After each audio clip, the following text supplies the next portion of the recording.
friends, welcome back to Pin Cut Sew, or welcome for the first time if you're new. Last week I promised I'd be here with a flying geese quilt block tutorial.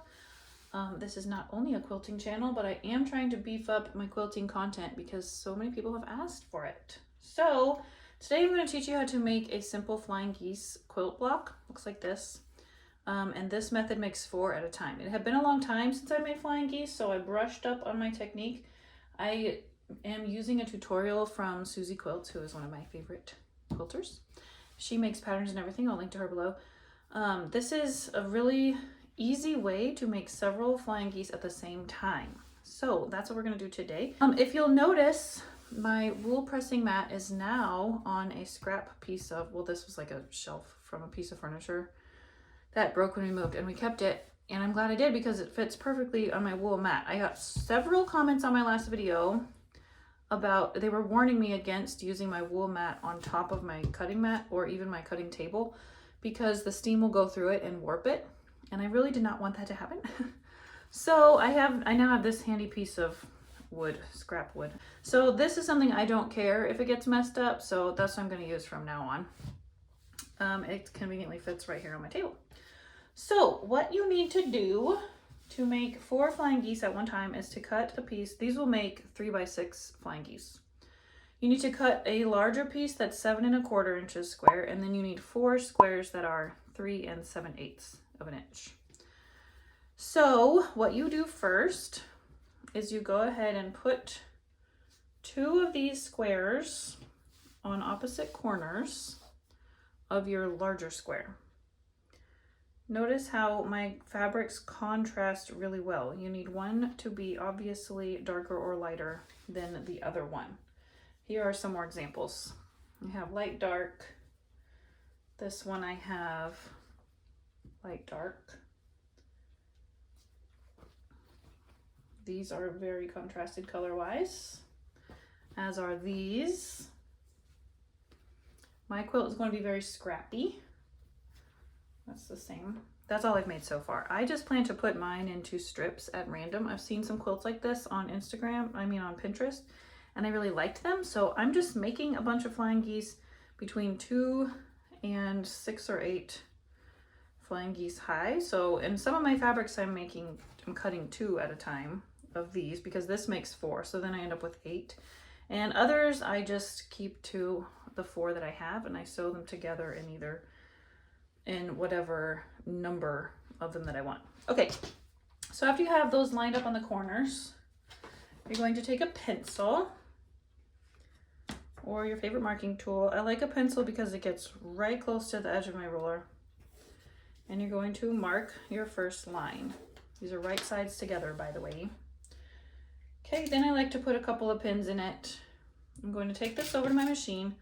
I'm not going to sew on the line. I'm going to sew a 1/4 inch on either side of the line, going right over this section where they're overlapping. So I'm going to sew a 1/4 inch over here and a 1/4 inch over here. Okay, here's what I meant by that. You just sew on either side of the pencil line that you drew. Now you're going to cut them apart on the pencil line. If you're a perfectionist, feel free to use a ruler. Okay, now we're going to press our triangles so that the seam is towards the smaller squares. I do love my little mini iron. This is the first project that I've used it on. So the wool mat, in case you're unfamiliar, wool, because of the way that it conducts heat, it's like you're pressing it on both sides by only pressing it on the top, which saves time. And it's just a really neat press. This is the first time I've had one, and I think I'm really gonna like it. Some other commenters said that they did not like the smell of it when they used steam. If that becomes a problem for me, I will keep you updated, but mine is still new, so I have not had that problem.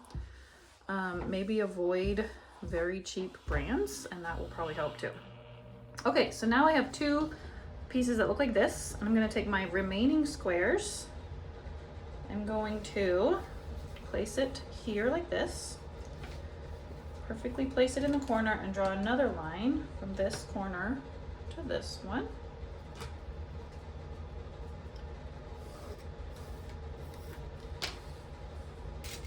gonna do the same thing with this. I'm gonna go sew a 1/4 inch on either side of the pencil line that I just drew. Let me do this one too. You can of course chain piece these if you prefer to cut a bunch at one time. I'm not really much of a pre-planner. I like to just pull out scraps for one block at a time. I know it's slower, but I don't mind. That's how I like to do it. I do not like to cut 100 pieces before I can ever start a quilt. Okay, so I'm gonna go sew on either side of my pencil line. Okay, so now my pieces look like this. I'm going to once again cut on my pencil line. When your seams are sewn, they should end right here directly in the angle of these two pieces, in that right angle.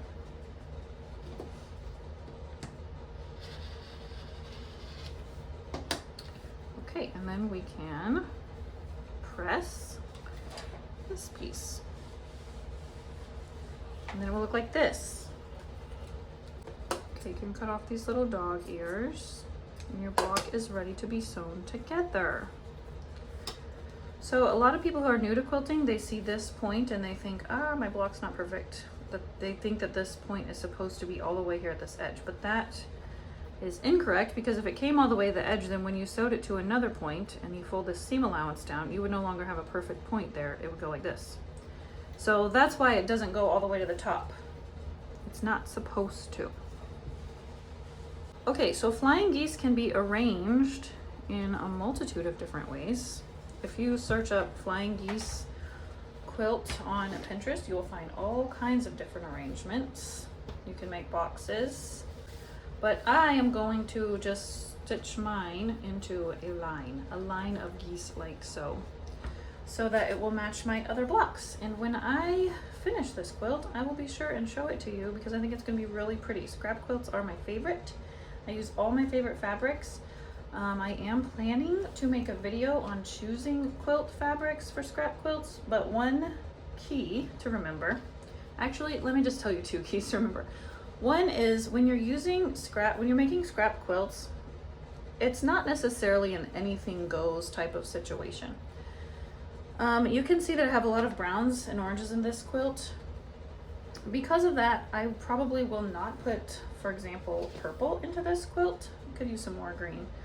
But even though it's scrappy, it sort of does still have a color palette. So when you're using all the colors, I try to make sure that there's 1 or 2 colors that I'm leaving out. And that tends to make it just look more cohesive as a quilt instead of sort of all over the place. The second thing to remember is don't use a fabric that you really don't love just because you have it and you're making a scrap quilt. If something is going wrong and something just doesn't look right, stop and take that fabric out immediately, because I have experience with this, and it turned out that at the end I still didn't like it. I still wish I would have left that one out, and I wish I just would have gone back in the beginning and eliminated that fabric from the quilt. So I really tried to only use fabrics for scrap quilts that really go with what I'm trying to do, and don't just throw something in because I'm supposed to use the scraps that I have for it. I don't know. Sometimes I go shopping for scrap quilts because I might need, you know, more greens or something. I don't know. So I hope this has been a fun tutorial for you. If there's any other quilt blocks you would like to see, please let me know. And if you make this one, I would love to see that too. And send me a comment on Instagram and I would love to see it. I'll see y'all soon. Bye.